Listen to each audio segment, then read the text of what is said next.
Assalamualaikum warahmatullahi wabarakatuh. Saya hamba Allah dari Jakarta. Sebelumnya terima kasih sudah mau membacakan dan menjawab pertanyaan saya. Semoga Habib dan semua tim sehat selalu dan taat kepada Allah. Amin amin ya rabbal alamin. Pertanyaannya, jadi ada seorang wanita yang ibu dan ayahnya bercerai sejak ia kecil. Maka mereka sudah tidak saling berkomunikasi dengan ayahnya karena sang ayah sudah tinggal jauh dengan keluarga barunya. Namun karena wanita ini sudah di umur yang pas dan memang sudah perlu untuk menikah, maka ia perlu mencari ayahnya untuk menjadi wali di pernikahannya. Tapi ia bingung mengenai ijab kabul karena wanita diwajibkan harus ada ayah kandungnya saat menikah. Sedangkan ia baru tahu kalau ia anak di luar nikah dan ibunya memberitahu jika anak perempuan yang lahir dari hubungan sebelum halal tersebut dianggap bukanlah anak kandung dari sang ayah dan bukan anak binti ayahnya.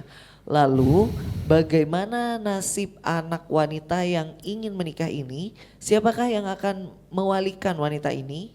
Dan binti siapakah anak wanita ini ketika melakukan ijab kabul atau bahkan ketika ia meninggal nanti? Dan apakah boleh menutupi aib ini dari calon suami dan keluarganya? Lumayan panjang Habib, mau nah.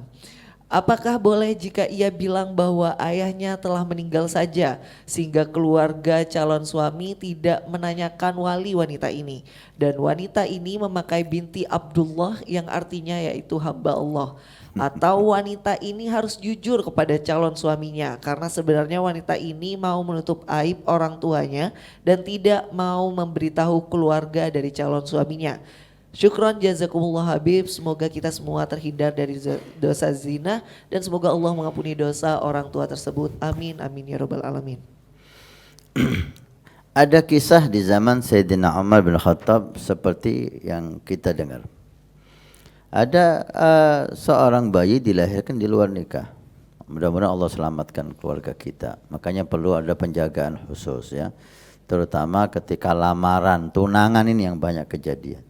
Ketika tunangan seakan-akan sudah suami istri digoncenglah, dibawalah ke barat ke timur, bahkan nginep di calon suaminya, yang suami nginep di calon istrinya, masih calon, belum nikah, dan banyak terjadi perzinahan di sana. Mudah-mudahan diselamatkan oleh Allah.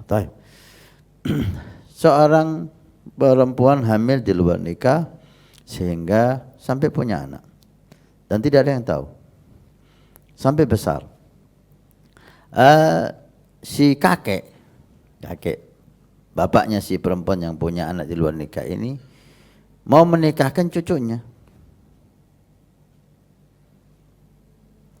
Maka dia datang ke Sayyidina Umar. Apakah saya beritahu calon suaminya bahwa ini anak lahir di luar nikah? Marah Sayyidina Umar. Untuk apa kau buka aibnya orang? Gitu. Udah, selama tidak ada yang tahu, tutupi. Artinya Sayyidina Umar melarang untuk menceritakan hal itu.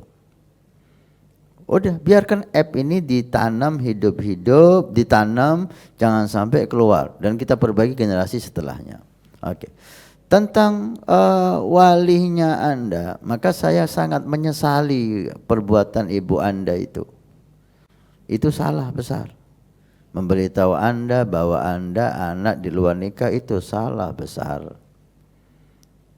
Mungkin ini suatu kebodohan ya, karena enggak belajar, mungkin dihantui takut ini dan itu, hanya berbuat suatu hal yang salah. Makanya ilmu itu penting, sehingga jangan sampai kita menganggap itu ibadah padahal itu suatu kesalahan.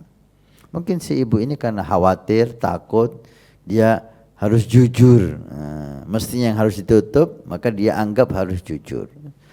Mudah-mudahan diampuni oleh Allah Subhanahu wa taala. Sudah terjadi.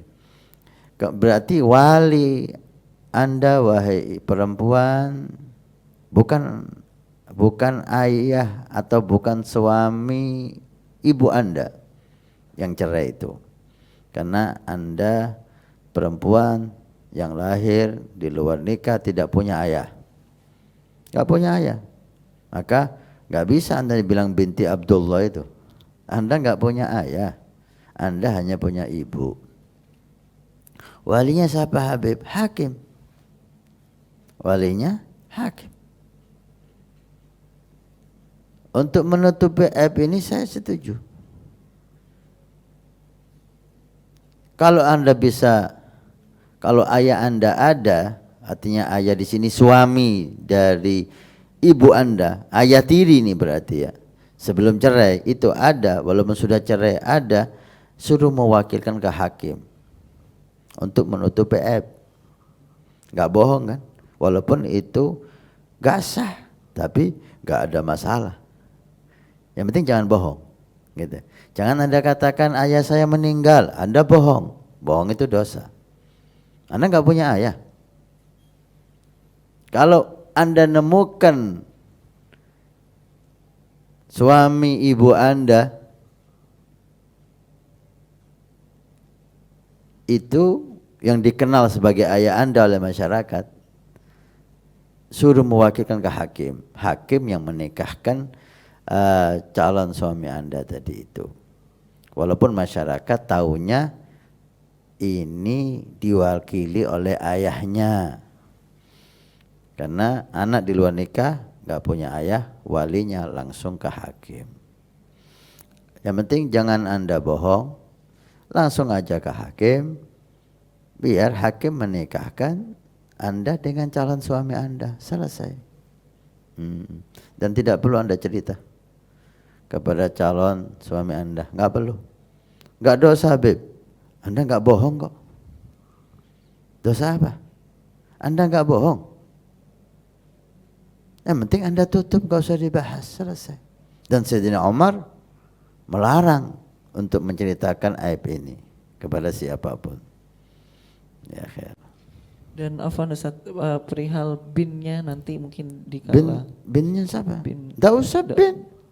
Berarti di akhir hayatnya mungkin ditulis. Untuk apa? Ini akhir hayat itu biasanya permasalahan yang kecil untuk ditulis di nisan, ya kan? Nggak usah. Sekarang yang penting itu ketika hidup itu loh. Ketika dia mau menikah tuh, itu yang paling penting. Kalau batu nisan sudah mati kok, selesai. Tulis apa aja. Yang penting jangan ada kebohongan. Udah. Tulis Siti siapa, selesai.